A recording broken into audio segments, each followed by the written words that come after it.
Agora olhamos para o presépio, para as figuras que estão no centro de todas as representações do nascimento de Jesus. Um exercício que fazemos com o Padre David Palatino. Cumprimento. Boa tarde. Muito boa tarde. Obrigado por estar connosco.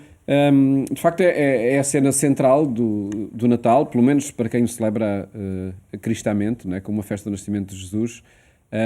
E se quiséssemos olhar as personagens principais, temos de nos focar necessariamente em Jesus, Maria e José, acredito. Não é? Com certeza que sim, até porque Natal quer dizer nascimento. Sim. E, portanto, o presépio dirige-se fundamentalmente para este grande mistério da encarnação, que apresenta o contexto específico do nascimento de Jesus, que nos é contado nos evangelistas Lucas e Mateus. E nesses evangelistas nós temos essencialmente esse ambiente do presépio como é representado hoje? Com certeza que na sua essencialidade sim, ainda que depois fomos alargando um pouco a imaginação, que é também muito fértil, importante e representativa para aquilo que é a figuração do presépio hoje em dia. Mas o que é que nos diz os evangelhos? Os evangelhos falam-nos do nascimento de Jesus em Belém, depois com algumas matizes diferentes em Lucas e em Mateus, que também têm a ver com a especificidade teológica de cada um. Por exemplo, Lucas coloca Jesus a nascer, digamos, numa gruta, num curral, num estábulo, cujo sinal principal é a manjedoura, também com um objetivo teológico muito preciso e muito interessante.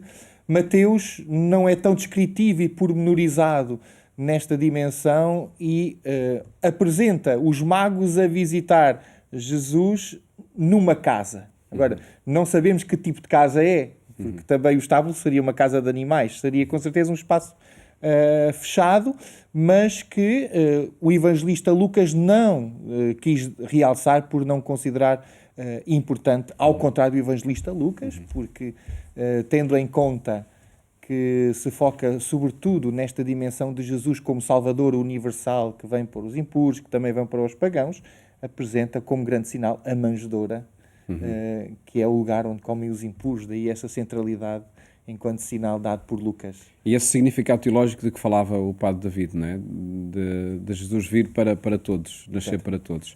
A partir essencialmente dos elementos que estão presentes nos Evangelhos, o que é que poderemos dizer, por exemplo, sobre Maria, sobre a mãe de Jesus? Maria tem um lugar central, nomeadamente no evangelista São Lucas, apesar de, no contexto do presépio, não esboçar nenhuma palavra. A Sagrada Família, no contexto do presépio, é um agente passivo. É alguém que recebe. É alguém que procura, sobretudo, contornar os obstáculos que vão surgindo, não havendo lugar na hospedaria, e Nossa Senhora é aquela que, no fundo, mostra Jesus à humanidade. Em primeiro lugar, na figura dos pastores, segundo o Evangelho de Lucas, mas também aos magos, segundo o Evangelho de São Mateus. É aquela que vai acolhendo a revelação que é dada por aqueles que visitam a Sagrada Família em Belém, que é extraordinário. No fundo, é a confirmação daquilo que o anjo Gabriel já lhe havia dito acerca daquele menino que estava para nascer no momento da Anunciação e que agora é também confirmado pelos anjos que anunciam aos pastores o nascimento de Jesus, e depois estes pastores dirigem e também falam dessa revelação que acolheram por parte dos anjos, mas também dos magos, que diante dos presentes que levam também falam acerca da identidade deste menino. E então é também uma atitude de Maria de contemplação e de acolhimento da revelação que é feita por outros. É por isso que a síntese acerca de Nossa Senhora é: guardava, conservava todas estas coisas, meditando-as em seu coração. Daí também a própria figuração de Nossa Senhora, a representação de Nossa Senhora aparece no presépio, nessa atitude de contemplação do menino que nasce.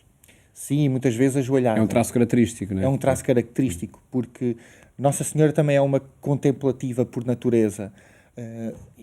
Simultaneamente está grata, agradecida, e o evangelista Lucas também contextualiza este acontecimento prévio dando-nos o cântico do Magnificat, que a sua alma glorifica o Senhor, e portanto é uma mística. É alguém que está profundamente grata diante desta missão que Deus lhe está a conferir e que portanto também se ajoelha diante daquele que trouxe no seu ventre e que faz de Jesus também o Filho da humanidade.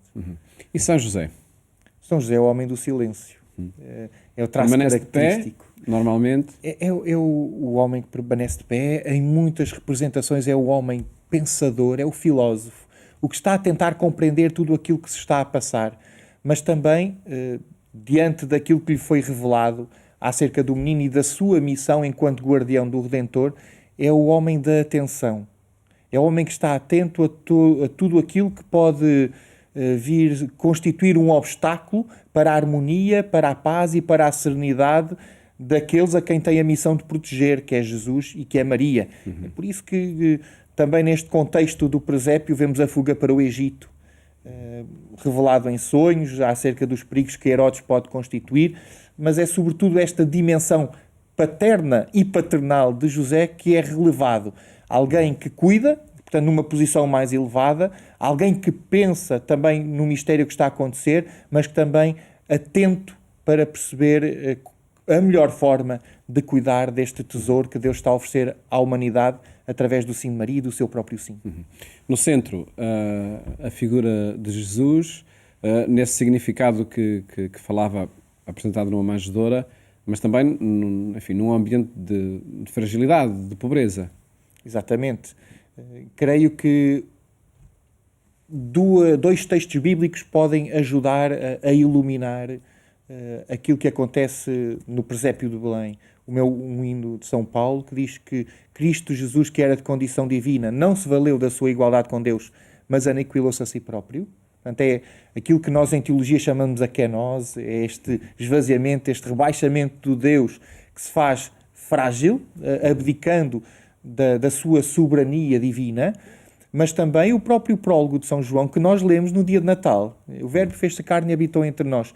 Portanto, já pré-existia em Deus, mas não se vale dessa igualdade com Deus, mas quer nascer-se frágil, quer solidarizar-se com a humanidade.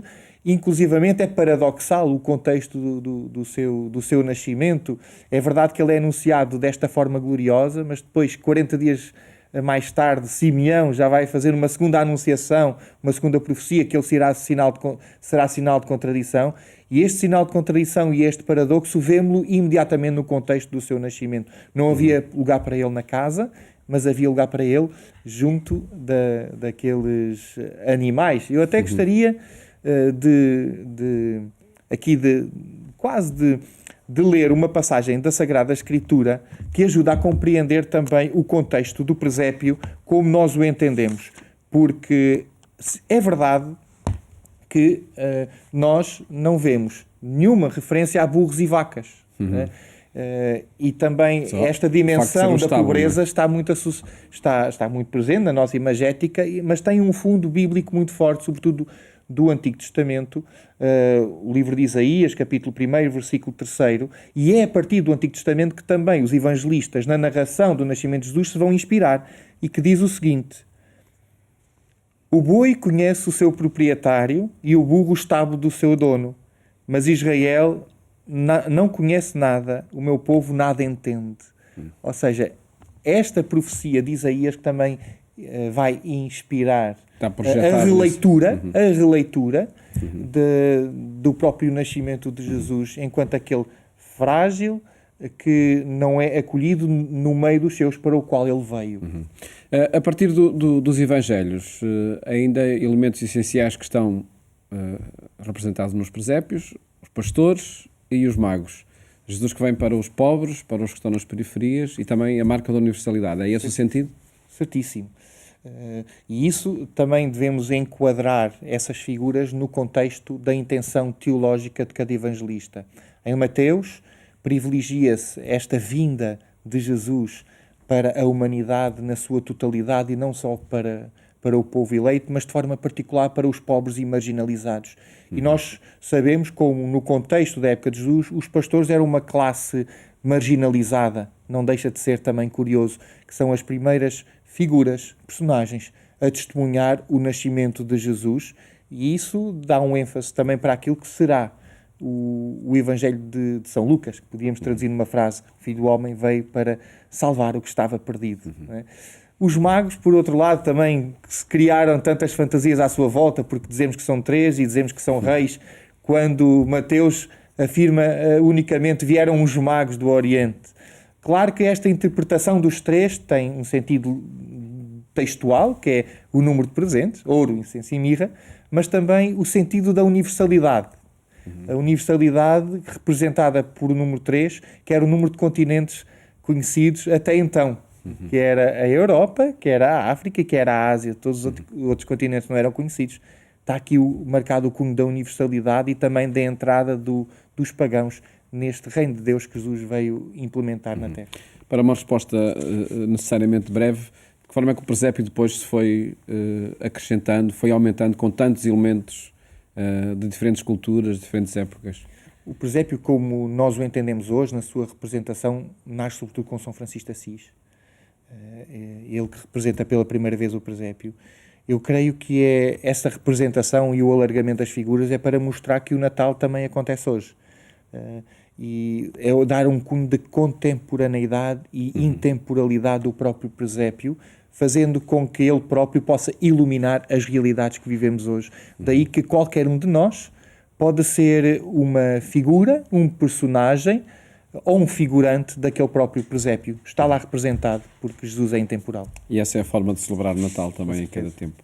Padre David Palatino, muito obrigado por ter estado aqui connosco e a partir das fontes da Bíblia olharmos as figuras do presépio. E votos de um Feliz Natal também. Muito obrigado. Muito obrigado.